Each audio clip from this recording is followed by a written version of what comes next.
open your book to page 279, and this lesson is 10.1b. This lesson is on representing word expressions containing unknown numbers. So again, just like before, you're going to do the translation. You write down exactly what it says.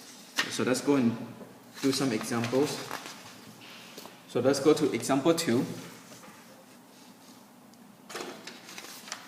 So here's example 2. It says change the word expression. Said the cost. So that's C. The cost means C. Of means times. 5 stem means 5. And therefore the expression will be 5C. Okay? So this is example 2. So again, translation is not difficult. You just have a discipline of follow exactly what it says. Okay, now let's go to next example. Let's go to example 3.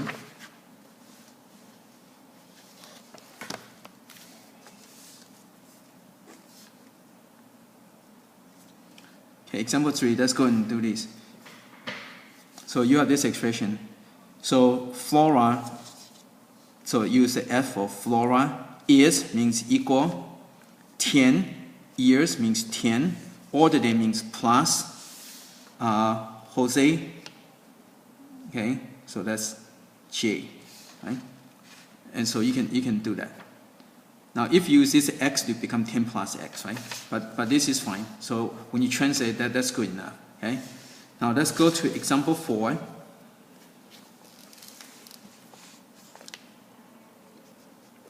Example 4. Again, you want to translate these. Okay. So over here, the word sum. So you put a sum. Okay, the sum of two numbers is 10. So two numbers, you didn't know what they are, right? So you can say first, second. So the sum of the two numbers, so sum of the first and second number is means equal 10. And so that's it. So you can use more than one variable. That's okay. You don't have to stick with one variable. It's easier to use multiple variables than just go and do this. So again, it's easier, just go and translate exactly what it says. So when you're doing the problem and when you check the answer may vary slightly. Okay. So let's go to example 5. Okay, example 5, it says represent the length and width in the word expression. The length of, say, so what happens, as soon as you see the word rectangle, what you do is right away it should become automatic. Okay, draw a rectangle and label length, width, length, width. Label all 4 sides. Then you can go back and read. Okay, so over here, so it's the length.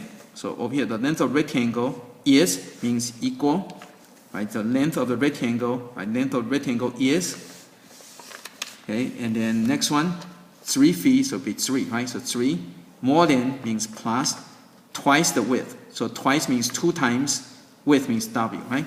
So again, the length is 3 more than twice the width. And so that's your equation right over here. So that's your answer right over here. So that's how you translate. So again, when you're doing the translation, it's easy if you just go and translate what it says. Okay?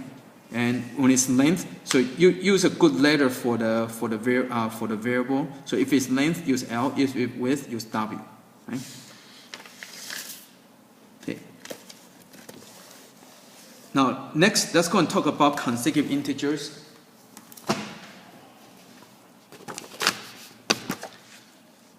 So on bottom of page 280, whenever you come across with the integers, so first one is a consecutive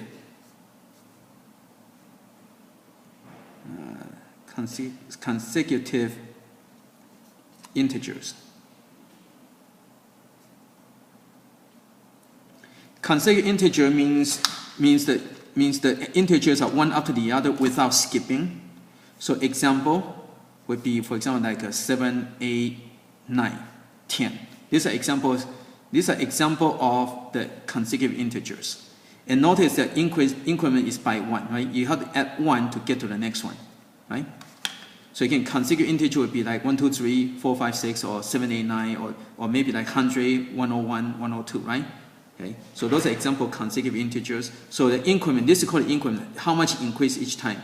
So it increased by 1. So whenever you have consecutive integer, what you need to do is you need to do this. You have to let x equal to the first number, and since each following number you have to add 1. So x plus 1 would be your second number. Okay, so whatever this number is, you have to add 1 to get to the next one. Right? You have to add 1, and you have to add 1 more to get the next one, so total plus 2. Okay? So again, that's your first number. You have to add 1 to get to the second number. You have to add 2 to get to the third number, right? So you can see, if it is your first number, you add 1 to get to the second number. You have to add 2 to get to the third number. Because the increment is by 1, so you have to keep adding 1. Okay, so make sure you know this. Make sure you understand this. The next one is consecutive even integers.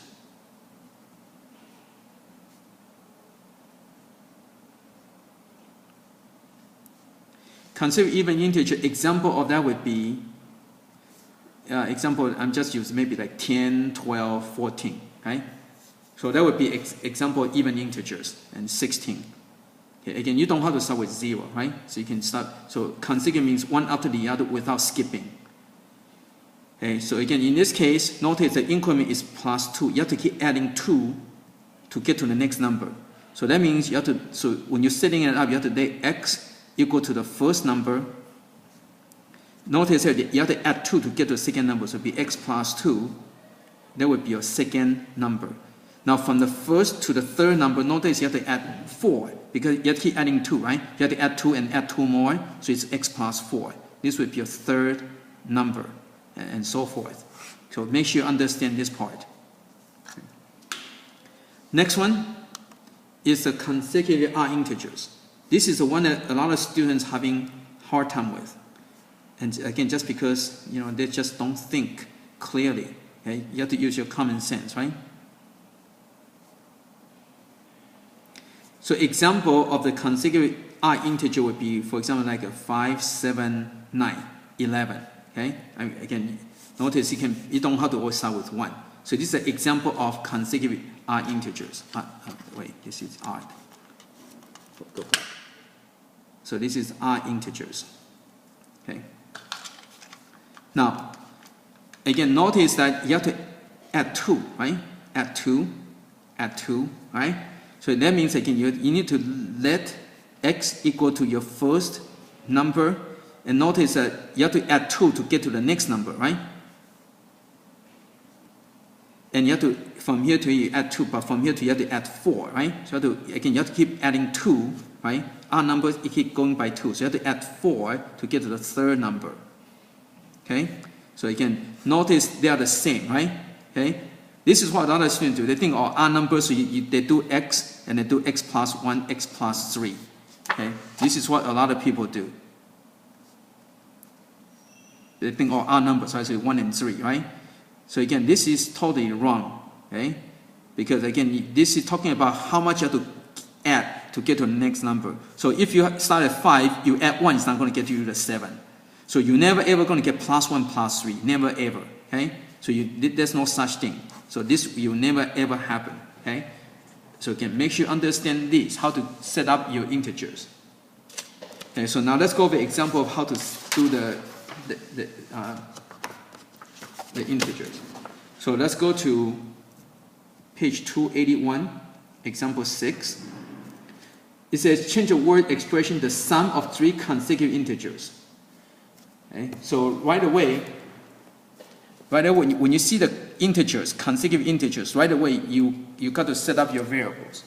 So before you do any translation, you have to set up your variables. So you have to let x equal to first number, and then you have the x. Now this is consecutive integer, right? So remember we covered this, right? Consecutive integer is x plus 1, x plus 2, right? So x plus 1 is your second number, and x plus 2 equal to third number, right? Okay, so now we're going to ready to translate. It's a sum, so that means plus, right? Now it says sum of the 3, so that means you're going to get 3 things. So sum of the 3 consecutive integer, that means the first plus the second plus the third. So when you're doing a translation, it's okay to use words first. Okay? So sum of the 3 consecutive integer means sum of the first plus second plus third. Now you can go and substitute. And remember, when you substitute, make sure you put in the parentheses, right? So it'd be x plus 1 plus x plus x2. Okay, and so that's it. That's how you translate, right? The sum of the 3 consecutive integers, the first, second, and third. Okay? And you can stop off here. You don't have to worry about simplifying because we're not solving yet. Now let's go to example 7. It says change the word expression, the product of the 2 consecutive R integers. So this is the 2 consecutive R integers. So right away, you have to let x equal to the first number. Now this is consecutive R integers. So that means you have to use these, right? So 2 numbers. So first number, second number. So your second number will be x plus 2. So now we're ready to translate, right? So it says the product means multiplying of the 2 consecutive R integers. So that means the first times the second, right? Right, that's product means, right? Product of the 2 consecutive R integers. So the first is x, and the second is x plus 2. Okay, and that's how you translate. So you can make sure you're familiar with the technique, especially with the R integers, even integers, and consecutive integers, and so forth. Okay, and so make sure you remember these things over here. Okay, so again, consecutive integers is x plus 1, x plus 2. Okay, consecutive even integer, x plus 2, x plus 4. Consecutive R integers is x plus 2, x plus 4. So make sure you be familiar with these.